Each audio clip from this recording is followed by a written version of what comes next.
All right, welcome everyone. Thank you for joining. We are going to get started because from a timing standpoint, we're going to do this TED Talk style. We're going to have 25 minutes. We're going to keep it tight. We're going to focus on having a great conversation. Hello, everyone. I am Kevin Tom. I'm the Director of Experiential Marketing with Augeo. Today, I have the joy of being your MC once again for a webinar. And we have a great topic today. We're going to be talking about community and connection in the workplace. And I think from an importance standpoint, boy, we couldn't hit a better timing and a better topic that is just, it's on the minds of so many people. Our whole world has shifted. A recent Gallup poll, 60% of employees worldwide they're experiencing an emotional detachment at work. They want connection, they want purpose, they want drive. And from a workplace standpoint, they want you to figure it out. The good news is we have a couple of really good friends with us today that have thought a lot about this, spent time solving these problems, and I think we're gonna have a great discussion.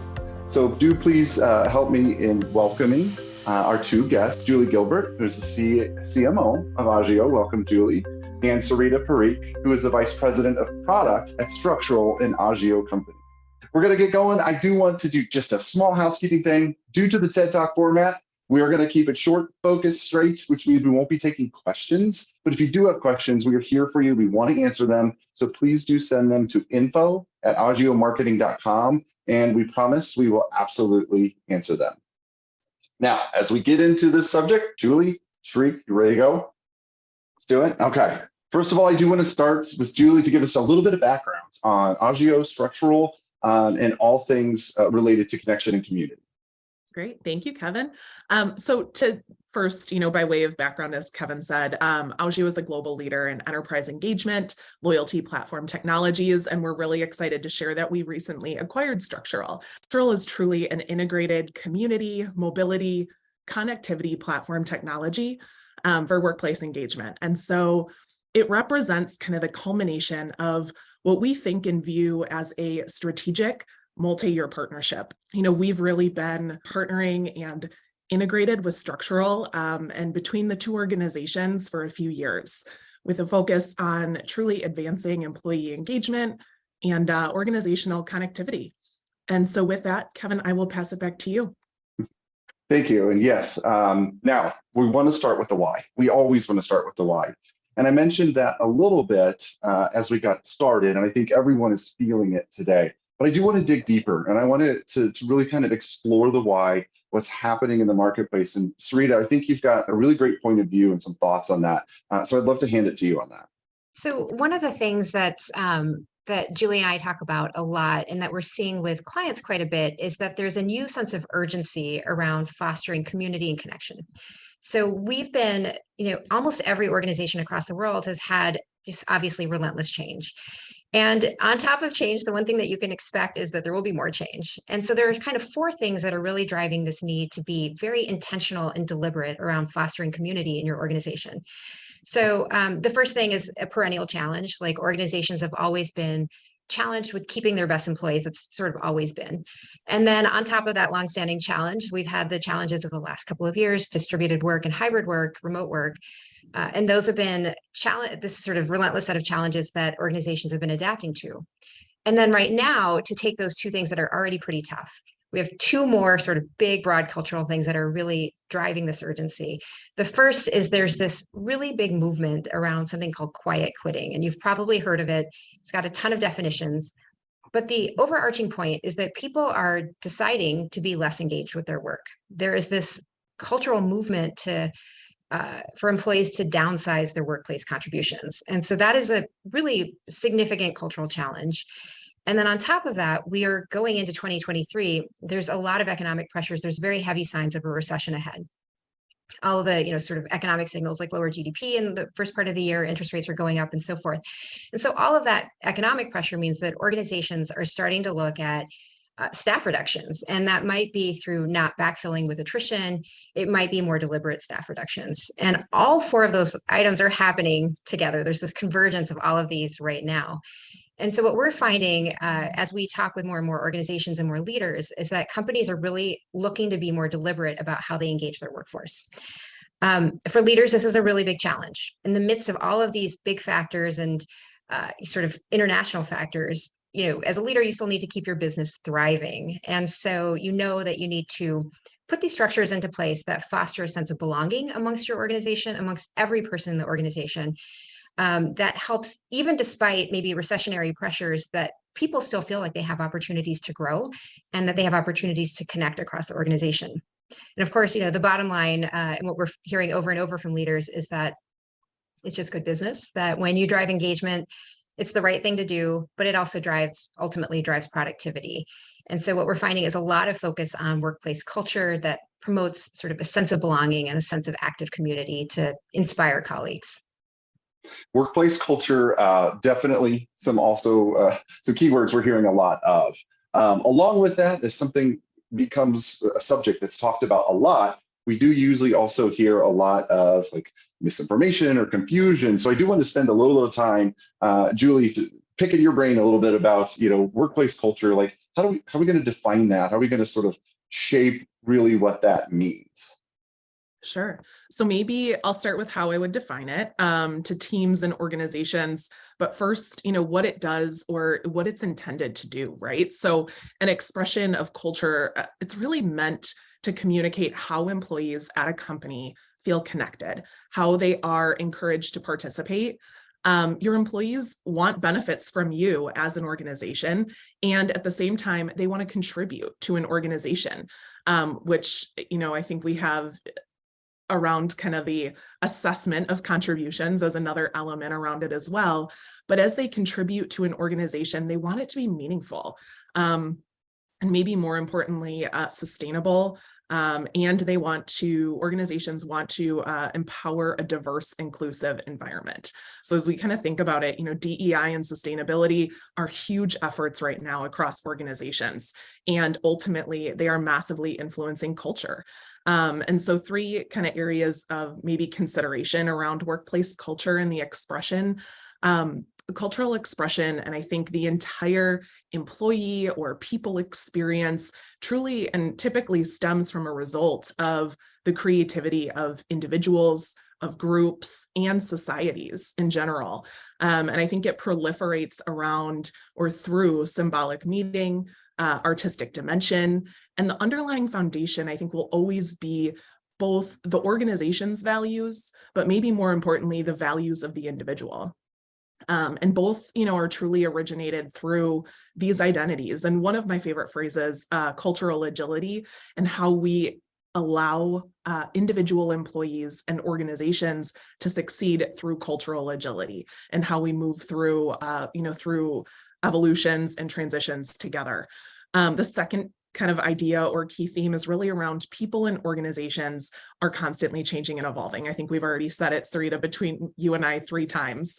And it's how cultures shift by virtue of how people respond that can help to fuel kind of the evolution of that culture. Cultural agility can help to accelerate human potential, retaining talent within an organization by truly leaning into what people care about. And kind of the last or another leg of workplace culture that we're seeing right now is truly, and maybe more by virtue of simplicity, surrounding people with a contemporary experience. So we want to be supportive of professional development through learning and growth. And all of those things are typically strengthened and advanced through truly the foundation of connection and community in the workplace. So as we kind of think about these 3 things, and for our audience today, as you consider your own organization and ask yourself some questions, is your company culture authentic and supportive? Do people enjoy the potential to participate in workplace community events? Could be a 5K. Do you have employees coming together outside of the office? Is it flexible? How do you express your appreciation and your gratitude, conveying the feeling and truly, the desire for your employees to be the core focus? I will share one more kind of piece. And in a recent Gallup survey, 32% of US employees are engaged at work, which has, and maybe not to a surprise of many of us, but it's declined from 36% a couple of years ago. And I think globally engagement at the workplace is only at about 21%. So as we think about what that means, the organizations in general can sometimes classify engagement differently, but are commonly synthesized through what we would think of as profitability, productivity, safety, well-being. And so as we think about ways to create engagement, as we were kind of preparing for today, really thinking about how influencer marketing has paved its way, not only into our everyday scrolling lives and all of our social feeds, but it's truly started to emerge in the workplace and in the workforce. So leveraging your influencers to encourage others to participate. And we have found that that is critical to begin to form that sense of community that Sarita even mentioned earlier.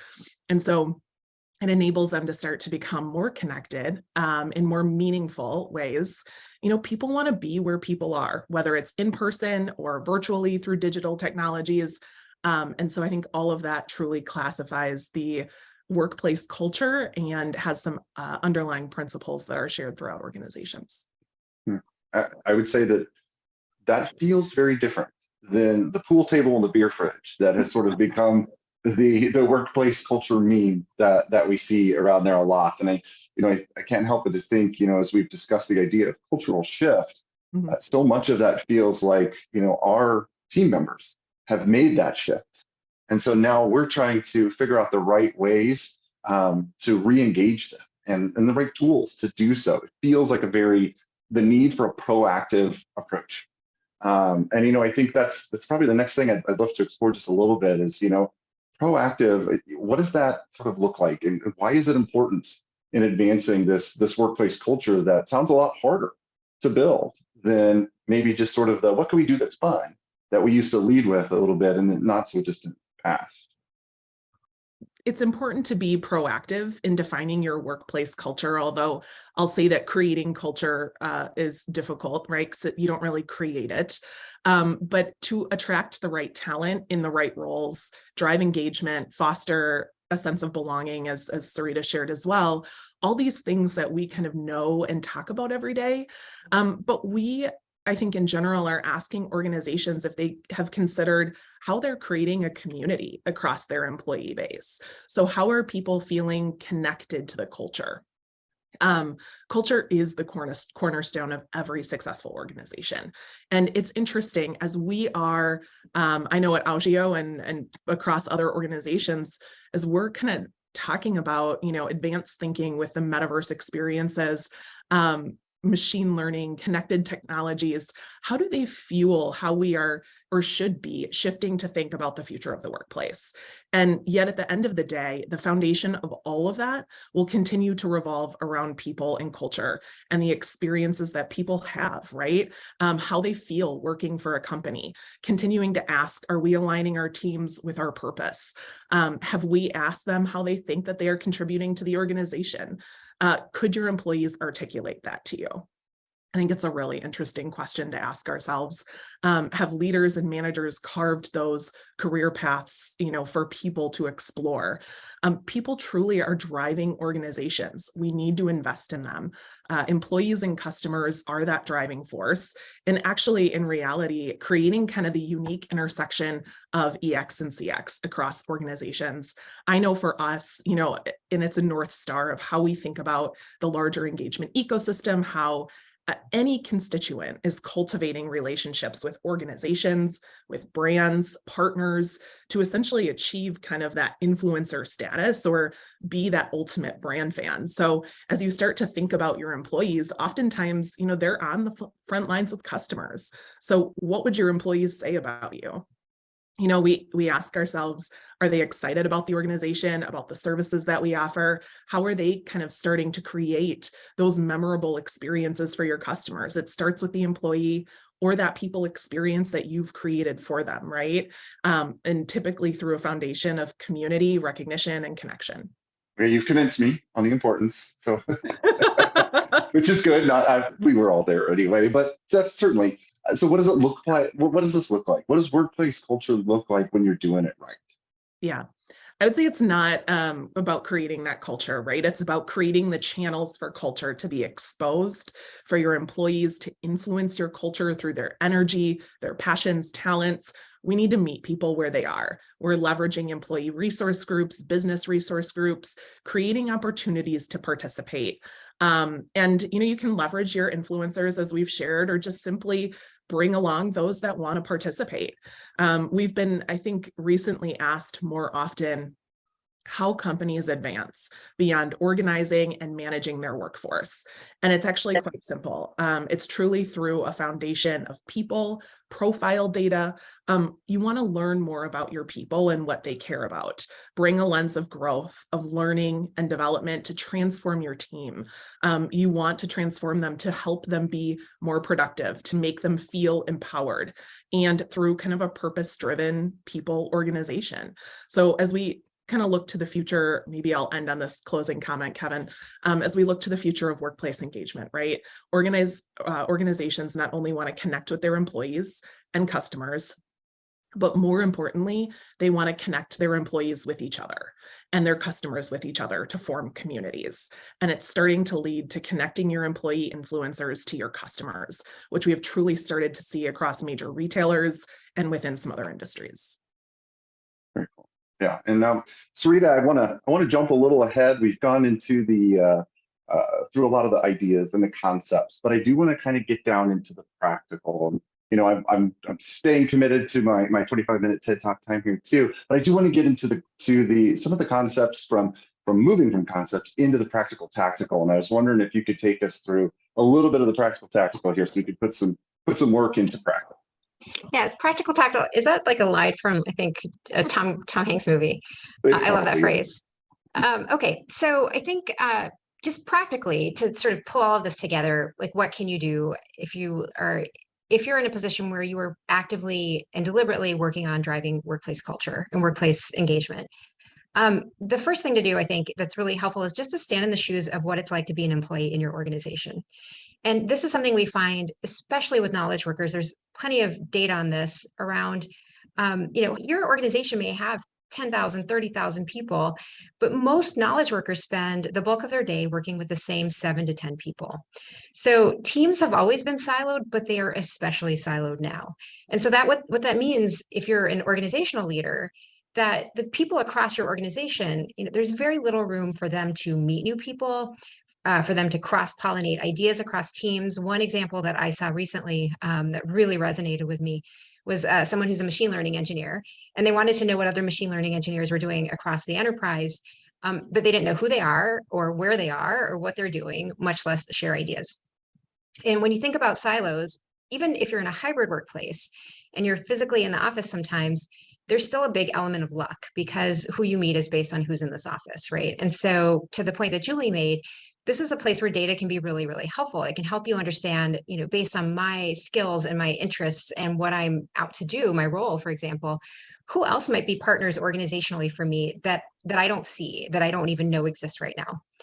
And so in practical terms, I think there's really kind of 2 key capabilities that organizations should think about. The first is back to this idea of culture and behaviors. You want to figure out, how do you give your employees across the organization a sense of what good looks like here? So how do you help your employees see real life examples of the behaviors and norms that you want to encourage in this culture? And so let me just give you a really specific example, because that sounds kind of abstract. So say if you have a colleague who, say maybe one of your company values is collaboration. That's actually one of our company values. And you have a colleague, this is actually a real life story of something that just happened recently. I have a colleague who organized this brainstorming design session, and she's an individual contributor.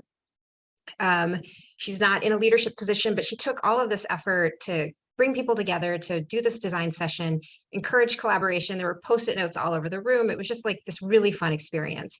And so she was really effective at building collaboration. And what I wanted to do is I wanted her to know how much I appreciated that. But I also wanted people across the organization to see, like, here's an example of what good looks like. Like, here's a just really practical way that you can build collaboration. And so when you catch employees doing things that are really well culturally aligned, the types of behaviors you want to promote, you want to recognize it and you want to advertise it. You want to keep fostering that. So that's one, is just using technology to help sort of at scale advertise what good looks like. The second area that we see a lot is around empowering people in your organization to find the people they should know. And so that machine learning engineer example that I talked about earlier, like everyone should be able to find, like, who is it that I need to know right now? Who is in shoes similar to mine that are in different offices or different locations I didn't even know existed? I want to know what classes they're taking and what projects they're working on, and I want to develop relationships with them. This goes back to Julie's point around cultural agility. What works for me may be different for Julie, may be different for Kevin, and you do want to empower employees to find what they need at the time they need it. And this is all about cross-pollinating ideas, building growth into the day-to-day. And so I think as you're thinking about all of these things, I think a lot about how do you take these behaviors and these experiences you want employees to have, and how do you scale them in a way that's equitable so that everyone across the organization has these same opportunities, has the same access. Cool. All right, speed round. If you guys are ready, you've tightened up. We're going to go one at a time. I want your top one, maybe two. You get 60 seconds or less. Takeaways for our audience today, because we could talk all day about the subject. But 1, 2 takeaways. Julie, I'm going to put you on the hot seat first. So what are your 1 to 2 takeaways? Okay, I think my first one will focus on purpose. I actually think that the next evolution of kind of people is purpose, and a North Star for the beginning of us, or at the beginning of 2022 for us, really focused on simplicity, right? So employees are human, people crave experiences that are easy to participate in, make them feel part of something bigger. So as we think about the first one, Kevin, I would say be purposeful. Okay, Sarita, what you got for us? To kind of follow a similar idea, I think that for leaders, you need to be deliberate in your strategies around building community and connection. You have to think about what structured norms you want to encourage in this organization, and don't expect it to happen organically. All right. Well, thank you both. This really was a wonderful discussion. To our audience, thank you for joining. The most valuable thing you can give is your time. You gave some to us today. We hope that you also got something out of it. If you do have any follow-up questions or would like to talk more with us, the 3 of us on this call would, again, talk with you as much as you want, probably, about this subject, but don't hesitate to reach out, info@augiomarketing.com. We enjoyed having you today. Thank you both, and have a wonderful rest of your day.